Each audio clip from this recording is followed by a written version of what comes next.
Os seus irmãos. Tem alguém aí? Aleluia. Menos um vai fazer só às 5 da manhã, irmão. Porque nós estamos ainda nos 7, nos 10 graus. Paz do Senhor, meus irmãos. Amém. Glória a Deus. Paz do Senhor também, nossos internautas. Nessa noite, hoje é a nossa lição de número 7, nossa segunda parte. Vamos continuar falando sobre fogo estranho. Alguém sabe dizer que é fogo estranho, irmão? O presbítero Jefferson falou aqui no sábado acerca do fogo estranho. E o que é fogo estranho, irmãos? O que é fogo estranho? O que é algo estranho? O que é alguma coisa estranha? Aquilo que não é o habitual, aquilo que está fora de contexto, aquilo que está fora de padrão. Então nós vamos aqui nessa lição de número 7, hoje na parte B, fogo estranho, e o nosso texto diz: E disse Moisés a Arão: Isto é o que o Senhor falou, dizendo: Serei santificado naqueles que se cheguem a mim, serei glorificado diante de todo o povo. Porém Arão calou-se. Nós vemos aqui, meus irmãos, que a autoridade de Moisés era muito grande, e nós vemos que tudo aquilo que aconteceu, que todo o contexto que desenrolou, claro, o pai ficou calado. O pai ficou calado. E aqui, na verdade prática, o Deus Santo requer de seus obreiros uma postura igualmente santa, zelosa e de comprovada excelência. Menos que isso é inaceitável.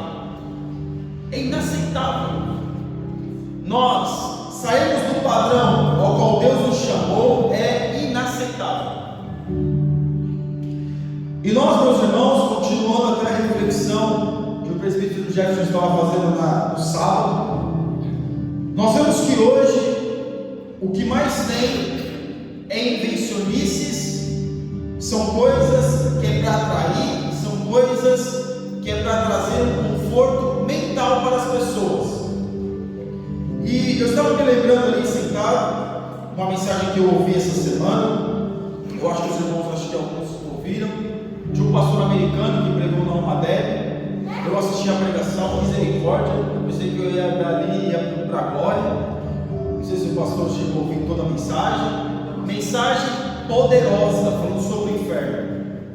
Agora você me diz, sabe o que está acontecendo com esse pastor?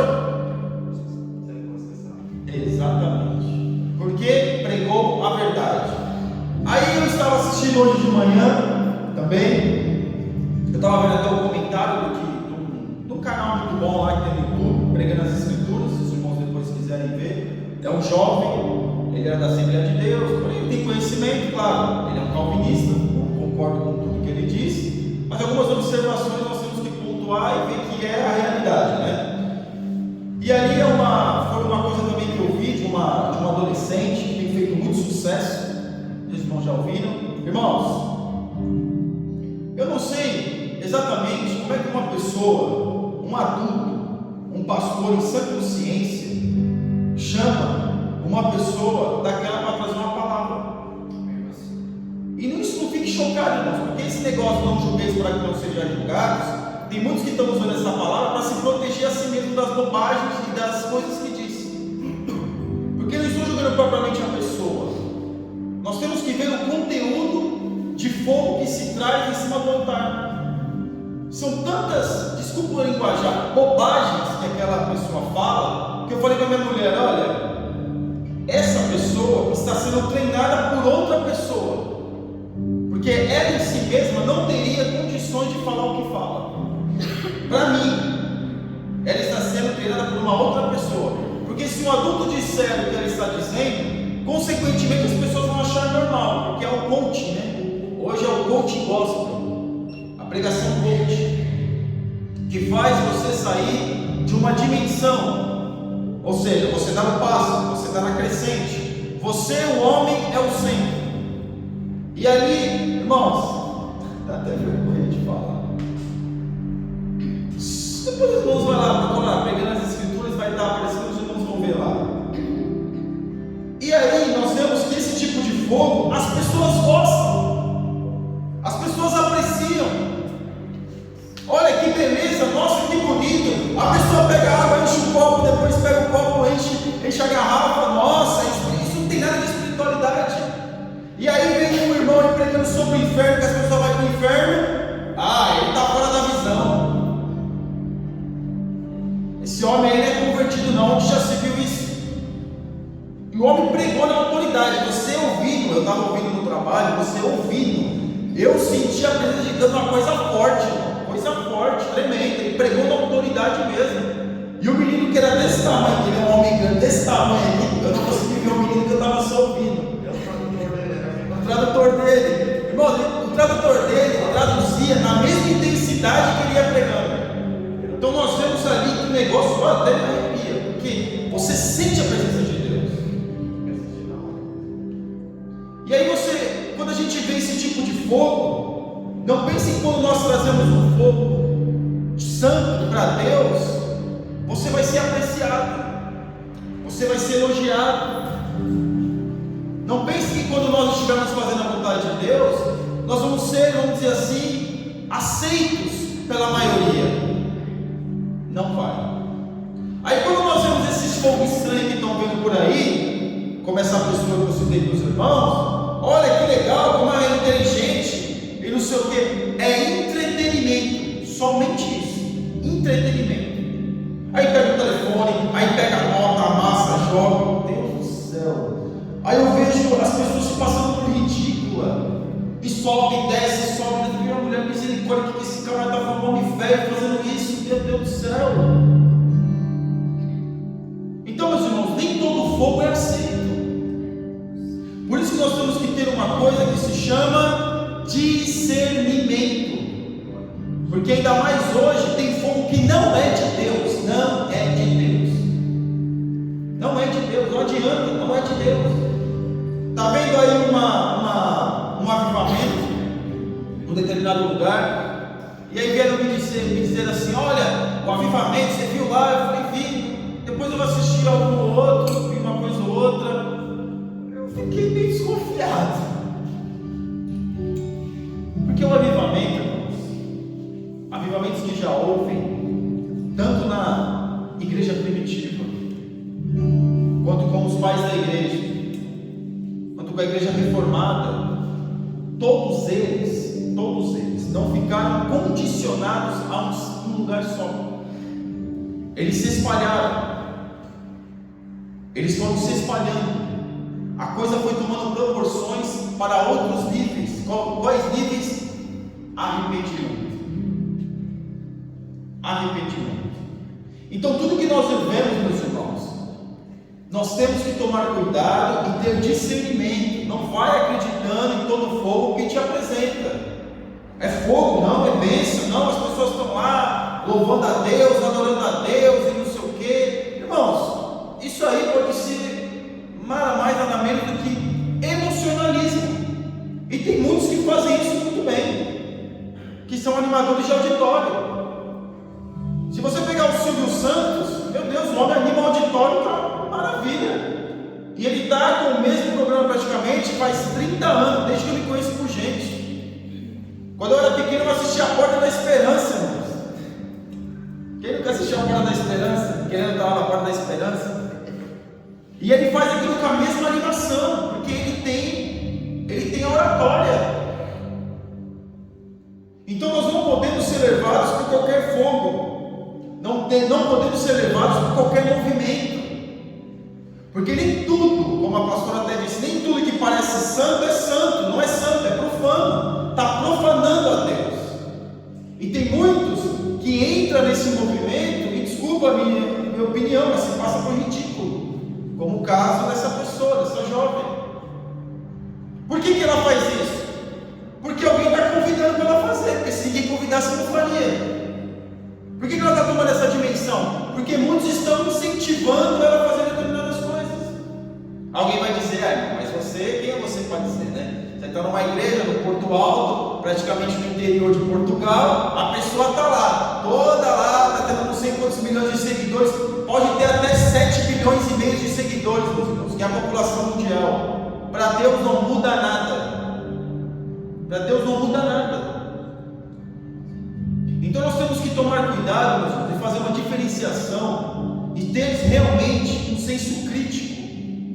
Porque, como eu mencionei, muitos falam: não julgueis para não ser julgados, para poder vamos dizer assim, se autoproteger. Fica querendo se proteger. Nós temos que ter discernimento. O cristão precisa ter opinião. Qual que é o nosso lema? Eu vou repetir aqui: culto o quê? Racional. O fogo tem que ser um fogo racional. É de Deus? Não, então para mim não serve. Nós temos que analisar as coisas, e a Bíblia nos dá a resposta para isso. E aqui na leitura bíblica em classe, que está em Levítico capítulo 10, versículo 1 ao 11, eu queria ler com os irmãos os 2 versículos. E os filhos de Arão, Nadab e Abiú, tomaram cada um o seu incensário, puseram neles fogo e puseram incenso sobre ele, e trouxeram fogo estranho perante a face do Senhor, o que lhes não ordenaram. E aí o livro de Jeremias falando: olha, os profetas profetizem e eu não mandei profetizar nada. E não foi só Jeremias que disse isso, outros profetas também mencionaram. Quando o profeta diz: sonhei, quando não sonhou nada, eu vi, quando não viu nada. Não viu nada. Olha para Jeremias lá lutando contra o profeta Ananias. Olha, vocês vão ir para a Babilônia, mas vão voltar durante 2 anos, vocês voltam. Jeremias falou: não, vocês vão ficar 70 anos. Quem fez mais sucesso? Quem iludiu o povo, quem falou a verdade. Ananias foi aclamado pela multidão. O que aconteceu com Jeremias? Foi chutado assim, ó. É a nossa maneira de dizer, foi chutado e caiu certinho dentro do poço assim, ó. E ficou lá com a lama aqui, ó. E só não morreu porque Deus teve misericórdia de Jeremias. Então veja, meus irmãos, como até mencionei na conclusão da semana passada, do sábado, não é qualquer fogo que Deus aceita. Deus não aceita qualquer coisa. E aqui nós vemos que Deus não mandou eles levarem nada.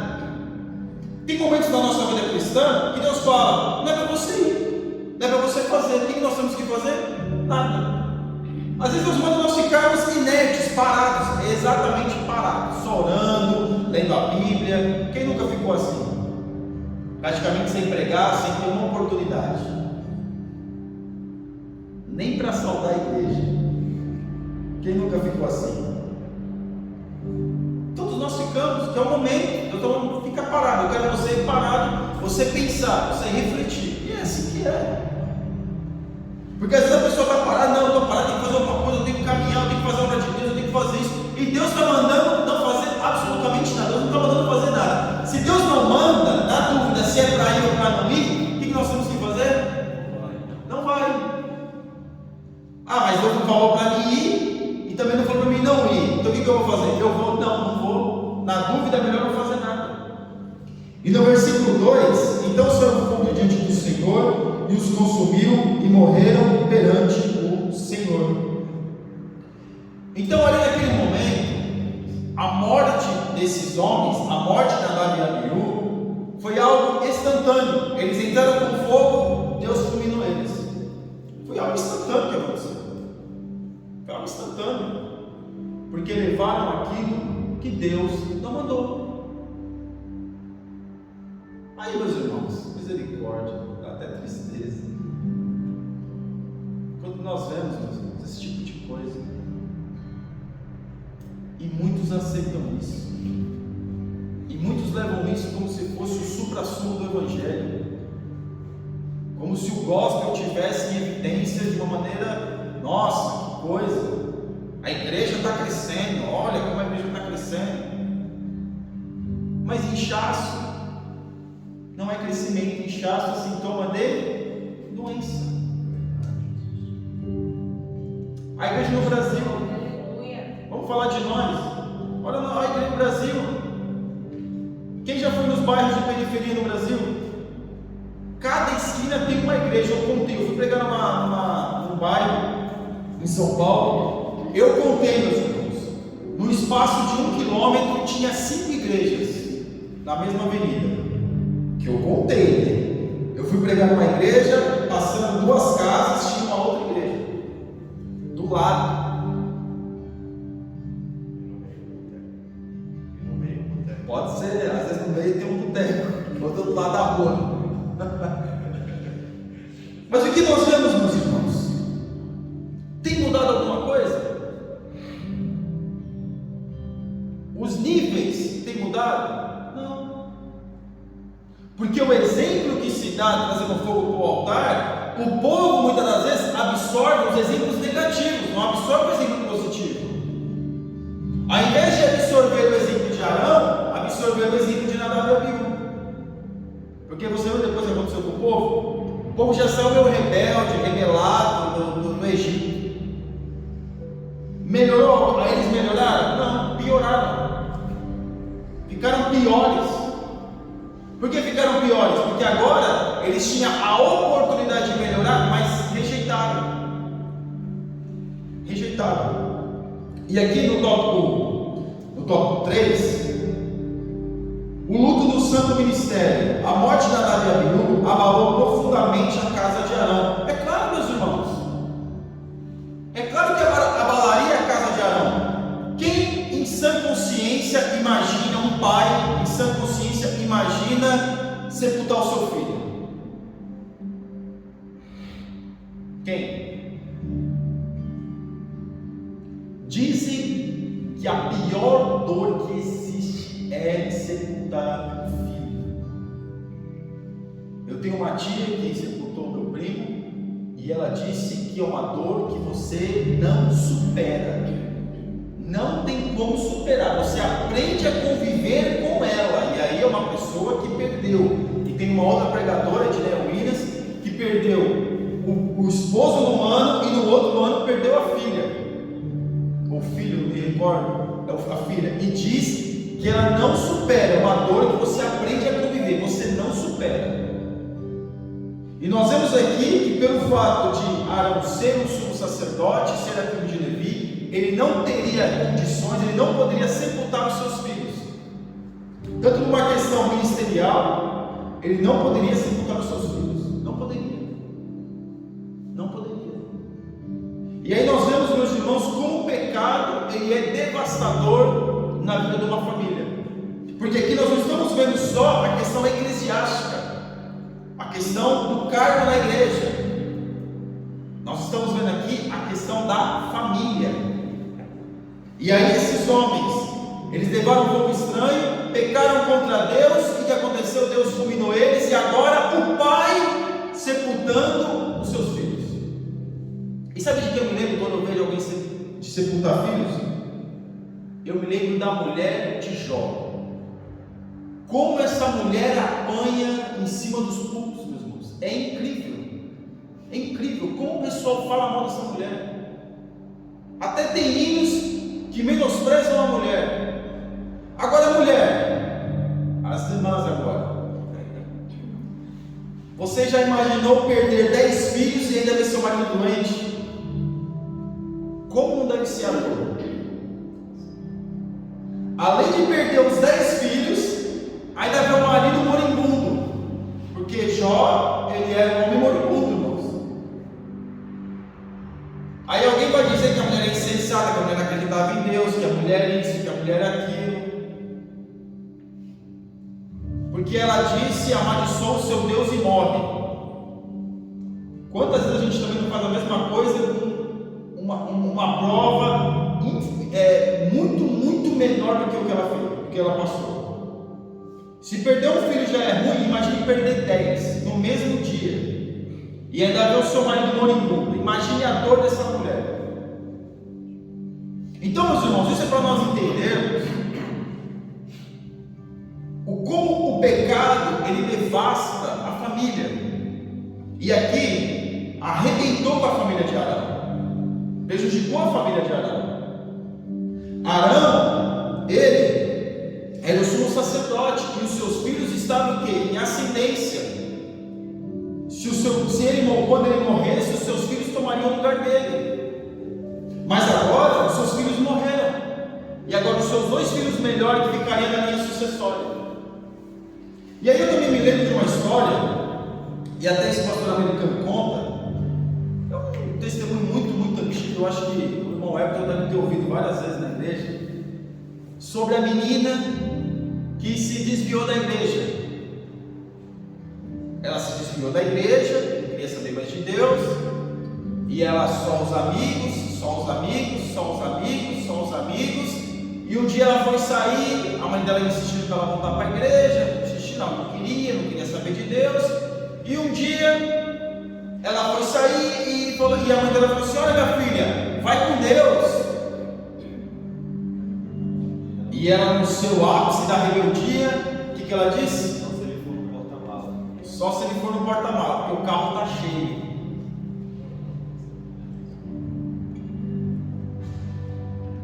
E aí o que aconteceu, meus irmãos? O carro arrebentou, não sobrou nada do carro.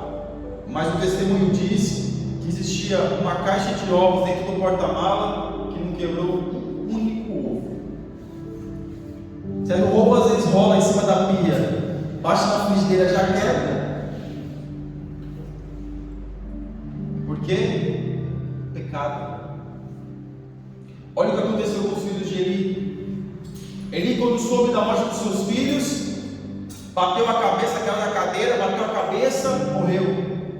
Porque o pecado, ele é devastador, e ele devasta uma família, assim como devastou a família de Arão. Arão, meus irmãos, a Bíblia não vai falar tudo, mas podemos imaginar. Imagine a dor deste pai agora, indo para o santo ministério, indo para o santo dos santos, tendo essa dor dentro de si, e ele não poderia expressar, não podia expressar a dor, porque ele era sumo sacerdote. Não podia fazer luto pelos seus filhos, porque era um mandamento de Deus. Porque na lógica humana, quem sepulta quem é o filho que vai sepultar o seu pai, não o pai que vai sepultar o seu filho. Essa é a lógica humana. Então, quando nós vemos, meus irmãos, alguém que perdeu o filho, não julgue, não diz nada, porque às vezes as pessoas querem associar algumas coisas e a dor da pessoa ainda fica pior. Não diga nada. E aqui nós vemos, meus irmãos, na parte 1, a morte de Nadab e Abiú. Ao se apresentarem com fogo estranho diante do Senhor, os filhos de Arão, que também eram ministros do altar, foram consumidos no lugar santo. Pelo que observamos do texto sagrado, Deus o matou pelo fato de eles não terem levado em conta a santidade divina. Foi mencionado no sábado, eles eram conhecedores da lei, eles eram conhecedores dos rituais de sacrifício. Qual que é o maior pecador? Aquele que conhece ou aquele que não conhece? Aquele que conhece, porque ele sabe o que tem que fazer, ele tem que ter um zelo por aquilo que tem que fazer. Porque aquele que está no mundo, mas não está preocupado com nada. O assassino, ele vai, mata alguém lá e chega em casa, tudo bem para ele, como se nada tivesse acontecido. O mundano, ele vai lá, tem relações com outras mulheres, uma mulher tem relações, para ele não muda nada. Ele vai chegar em casa, vai jantar, vai dormir e não muda nada. Agora, para o crente que conhece a palavra de Deus, quando acontece qualquer coisa na vida dele, ele já fica o quê? Preocupado. Qualquer coisa, não precisa ser uma coisa dessa, qualquer coisa. Porque o Espírito Santo de Deus é que vai falar com ele. Que vai falar com ele. E que nós vemos, meus irmãos, que eles não se atentaram para a lei divina. Estava escrito. Agora só bastavam eles praticarem aquilo que estava escrito. Por que muitos hoje não querem praticar aquilo que está escrito?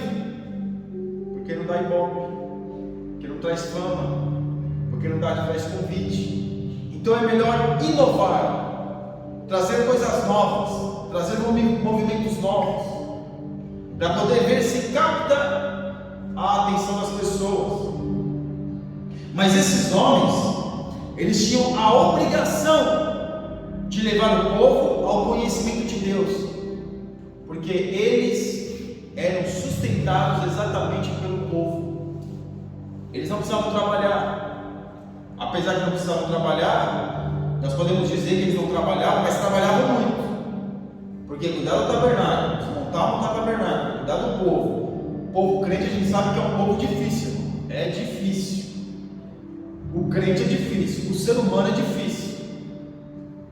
Pensava que eles ficavam o dia inteiro com o pé para cima, e de repente uma hora ou outra lá levar um sacrifício. Não, meus irmãos, tinha que ser lá no tabernáculo, tinha que cuidar do povo.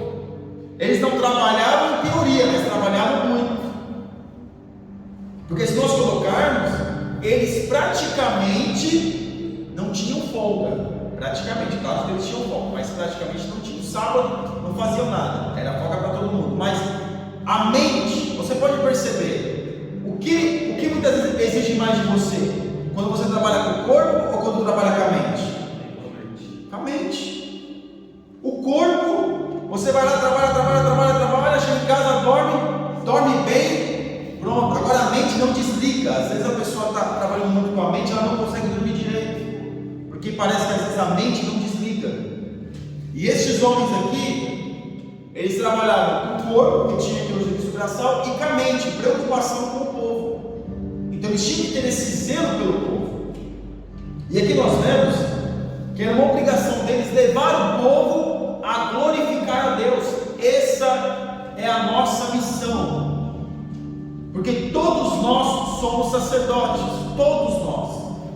Todos nós temos que levar o povo ao conhecimento de Deus. Isso não é tarefa minha, do nosso pastor, dos obreiros, não, é de todos nós. Todos nós temos que levar o povo ao conhecimento de Deus. Porque onde nós estamos, tem alguém que está aprendendo com o nosso exemplo. Aqui na parte 2, a remoção dos cadáveres,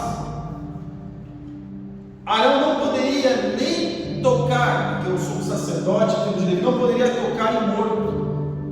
Então aqui pegou 2 filhos deles para poder remover os cadáveres. Não pôde nem fazer um reconhecimento dos seus filhos. Olha como o pecado, a desobediência devasta uma família, devasta uma comunidade.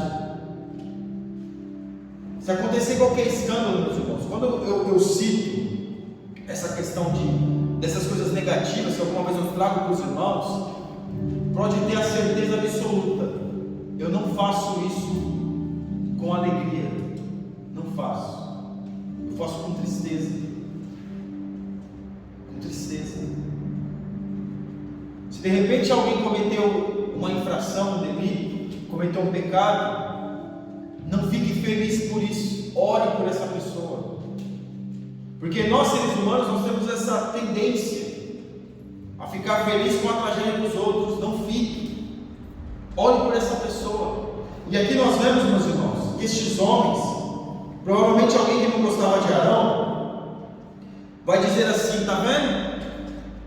Aí, cadê a santidade agora? Cadê o Deus dele? Por que permitiu que os seus filhos levassem para o estranho? E as pessoas começam o quê? A questionar algumas coisas acerca da nossa vida, acerca da nossa tragédia. Porque para Arão foi uma tragédia os seus filhos fazerem isso. Agora, o que eles fizeram? Levaram o filho estranho, morreram no altar, e agora sobra para quem está vivo, que era o pai. O pai, além de ter que lidar com o luto, que não podia ter luto, tinha que lidar com certeza com o questionamento do povo. Por que Deus matou? Onde já se viu Deus que faz isso? É a pessoa que se mata, Deus. É a pessoa que leva a cabo a sua própria vida. Estava escrito, já tinha sido tratado. Agora, eles fizeram isso porque quiseram. Mas é claro que Deus não faz, não mata como aconteceu nos dias do tabernáculo, como foi mencionado no sábado. A pessoa morre espiritualmente. E aí é o grande perigo, porque é uma morte lenta que a pessoa não sente que está morrendo. Não é algo visível. E aqui, meus irmãos, para nós já caminharmos para a nossa conclusão, o luto é proibido. Apesar da tragédia que se abateu sobre a sua família, Arão é proibido pelo Senhor de guardar o luto ou demonstrar tristeza. Onde já se viu isso, irmãos? Um Deus que não deixa o pai sepultar os seus filhos. Se nós olharmos pela nossa visão humana, tem lógica isso? Não, mas para Deus tem. Porque isso era uma ordenança para o sacerdote. Porque ninguém deveria morrer lá dentro do tabernáculo. Não era uma regra. Foi algo que foi isolado, que aconteceu com Nadab e Abiú. Ninguém deveria ser fulminado no tabernáculo. Por quê? Porque se nós seguirmos as ordenanças do Senhor, nós continuaremos vivos e pulsantes na presença de Deus. Não era algo que deveria acontecer com eles, mas aconteceu pela desobediência. Aconteceu por querer fazer as coisas do jeito que eles quiseram, que queriam fazer. Não seguiram aquilo que Deus tinha mandado seguir. Porque Deus, quando manda fazer o culto, Ele dá todas as ordenanças daquilo que é o culto. O que Martinho Lutero fez quando ele fez a Reforma Protestante, que ele foi fazer o primeiro culto? Ele seguiu o quê? Aquilo que ele estava acostumado, não se atentou à palavra de Deus. Ele seguiu aquilo que ele estava acostumado. Que era o quê? A igreja romana. O culto dele, praticamente, os primeiros cultos foi o quê? Uma missa. Só não tinha o santo lá, pintado, nem as coisas, mas era como se fosse uma missa. Aí depois, com o tempo, ele foi entendendo e houve pregação. Depois veio o Calvino, e aí começou a se estender mais a palavra de Deus. Mas Deus deixou tudo escrito. É nós que muitas das vezes não lemos a palavra e não nos atentamos para aquilo que está escrito. Se eles tivessem se atentado e levado a sério o que está escrito, não teria acontecido. E esse é o nosso grande problema. Muitos de nós não estamos levando a sério a Deus. Alguém já ouviu a teologia do universalismo? Está fazendo muito sucesso. Universalismo. Deus ama todo mundo, que ninguém vai para o inferno. Trocaram o purgatório pelo universalismo, porque antigamente, na Idade Média, era o purgatório, né? Você ia para o inferno, purgava os seus pecados, e depois pagava lá, a família pagava e subia para o céu. Agora não, agora é universalismo. Que até o diabo vai ser salvo. Irmãos, isso é. E as pessoas arrumam uma base bíblica ali, com conteúdo, para debater, para dizer, não, está certo. Vira pretexto para heresia, está certo, não, está certo. Mas se Deus fala de eternidade, o que é eternidade, meus irmãos? Ausência de tempo, na eternidade não existe tempo. Eu vou ficar 5.000 anos lá no inferno queimando lá no lago de fogo, e depois eu vou ser para o céu, porque Deus ama todo mundo. Mas por que muitos estão indo para o inferno? Por que muitos estão sendo fulminados nos cultos das igrejas? Porque não atentam, não levam Deus a sério. A Santa Ceia é um grande exemplo disso. A Santa Ceia, meus irmãos, é um grande exemplo.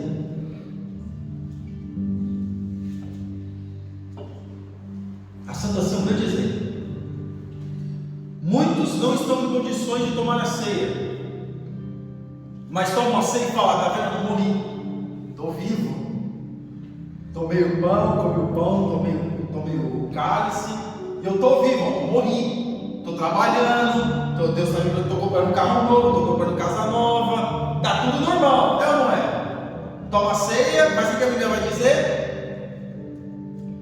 Tomar assim divinamente, o que acontece? Será culpado do quê? Do corpo e do sangue. No julgamento tradicional, a culpa vem logo? Não. Primeiro vem o depoimento. Depois vem o depoimento, às vezes a pessoa fica presa e espera o julgamento. Então a pessoa está presa pela sua própria consciência, pelas suas próprias certezas, e logo mais ela vai ser julgada. Porque não está levando a ordenança da ceia a sério. As pessoas não estão levando em conta acerca da presença de Deus a sério.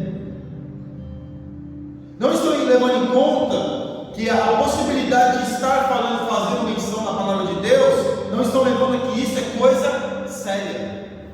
que pode fazer de qualquer jeito, que eu posso camuflar as minhas intenções e ninguém está vendo, e Deus é amoroso mesmo, Deus bondoso, olha, morreu por mim, eu sou crente de Jesus, e está tudo certo. Jesus me gosta de mim, Jesus é bom, gosta de mim. Ele gosta de nós, Ele nos ama, Ele deu a sua vida por nós. Mas Deus, Ele tem zelo, meus filhos, Jesus tem zelo pela sua palavra. Aleluia. Se vós estiveres em mim e a minha palavra estiver em vós, o que vai acontecer? Pedirei tudo o que quiseres e vos será feito ou dado, depende da tradução. Por que isso? Porque Deus tem que estar em nós, e se Jesus está em nós, a palavra de Jesus está em nós. Então, meus irmãos, nós vemos aqui que o luto foi proibido. Arão não poderia fazer luto pelos seus próprios filhos, porque os seus filhos não levaram Deus a sério. Agora, veja bem uma coisa, a culpa foi de Arão? Não, não é que nem Eli. O problema de Eli foi não chamar a atenção dos seus filhos. Arão não teve problema com isso, porque nós não vemos o peso da morte dos filhos de Arão recair sobre ele, porque ele ensinou, ele instruiu os seus filhos. Os seus filhos fizeram por livre e espontânea vontade. Conheceram a palavra de Deus, resolveram desobedecer a Deus. Não levaram Deus a sério. Não levaram a palavra de Deus a sério. Não levaram os mandamentos de Deus a sério. Se Deus falou que vai morrer, vai morrer. Se Deus falou que está errado, não adianta. É assim que é. E hoje, nós vemos o que está acontecendo, e aqui na nossa conclusão, para nós já caminhamos para o final definitivamente, olha o que diz a nossa conclusão. Devemos ter cuidado com a forma como nos apresentamos diante de Deus, sim ou não? Sim. Mas é apenas com ordem de decência, vestidamente, com roupas? Não. Intenção do coração, consciência. Porque quando nós apresentamos diante de Deus, Deus não olha para nós somente pelo lado de fora. Não é como eu que estou olhando aqui, os irmãos aqui todos bem vestidos. Não, Deus olha para dentro. Deus vai lá dentro e vê o que nós estamos pensando, qual é o desejo do nosso coração. Deus vai dentro de nós. Dentro de nós. O culto ao Senhor deve ser santo, reverente e verdadeiro. Nós cultuamos a Deus só na igreja? Sim ou não? Nosso culto é contínuo. Por que é culto? É relacionamento. E nós nos relacionamos com Deus apenas dentro da igreja?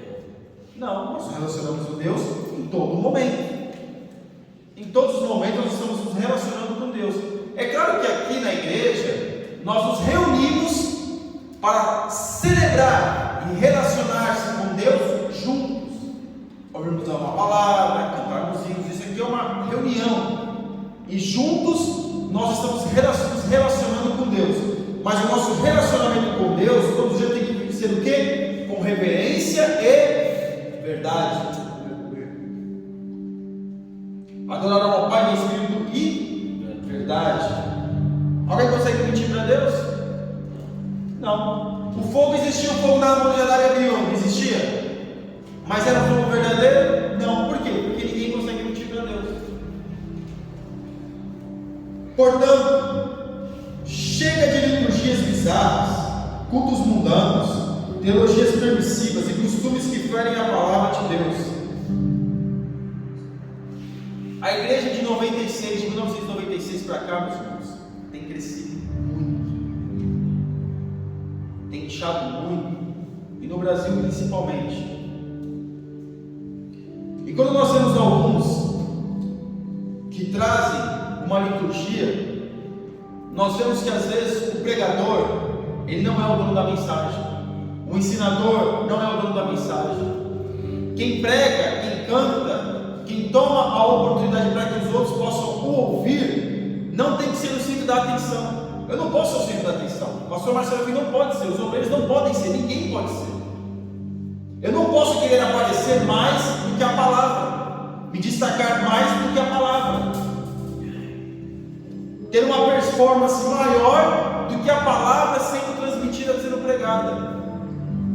Porque quem tem que brilhar é Deus. Mas aí, se eu vier com uma fantasia de Homem-Aranha, como é que vai ser?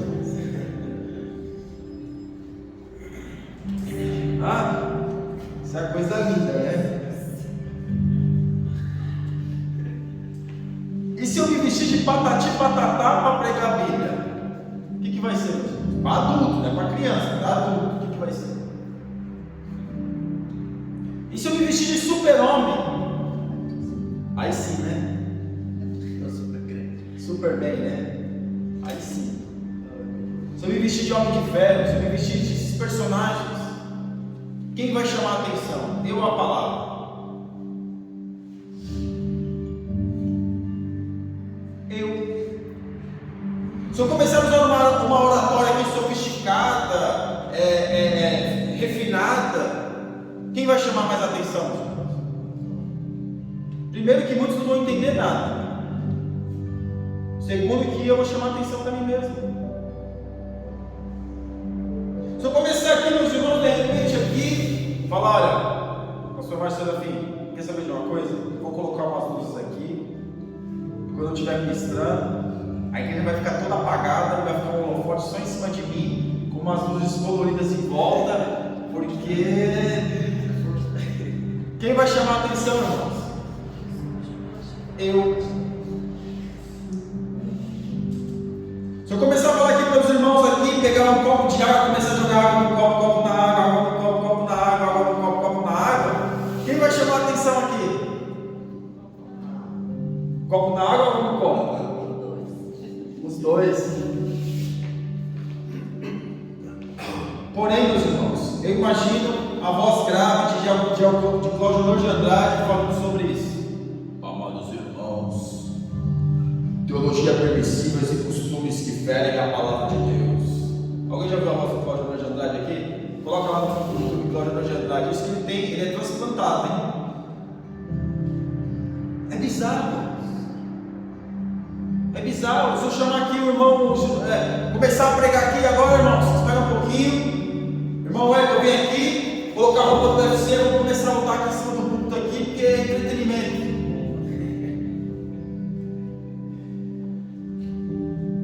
E você fala, irmão, tá de brincadeira, né? Isso não acontece. Não acontece. Aqui em Porto Alto não acontece.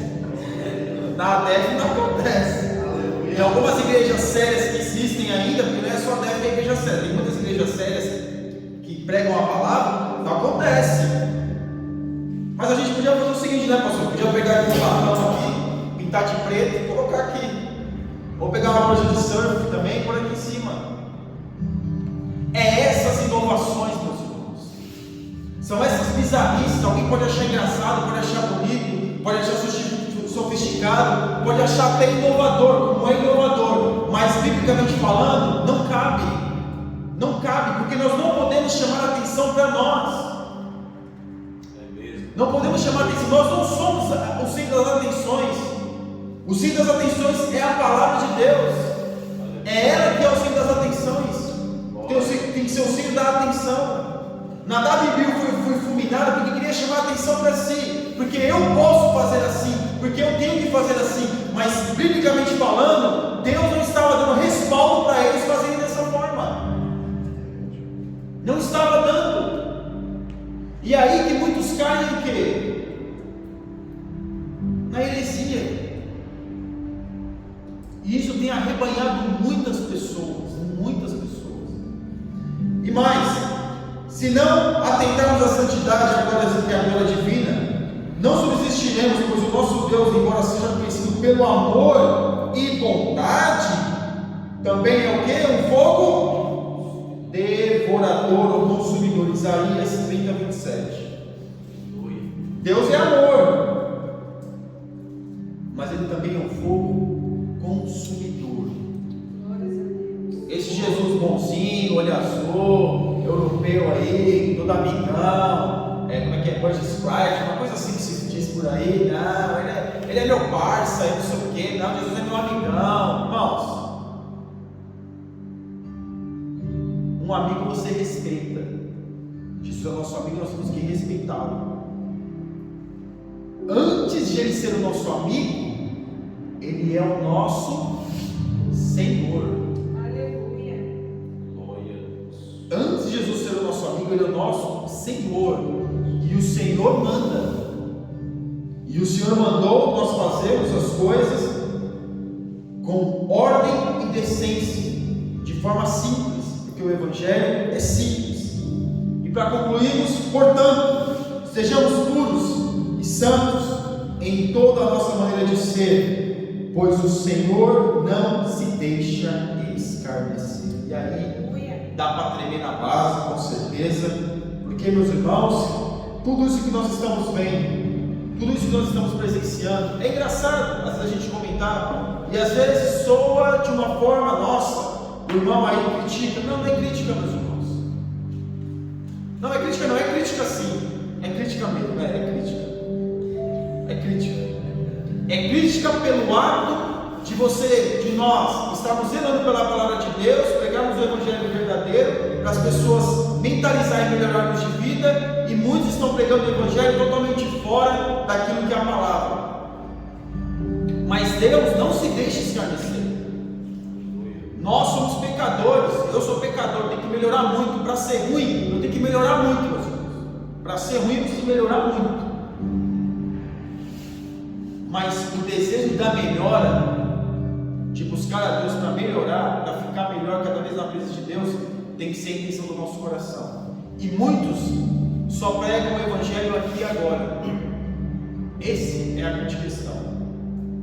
Não estão alertando o povo acerca do fogo estranho, estão levando o fogo estranho para cima do púlpito, estão levando o fogo estranho na sua vida, mas não estão se atentando para aquilo que está na palavra. Amém? Que Deus abençoe os irmãos em nome de Jesus.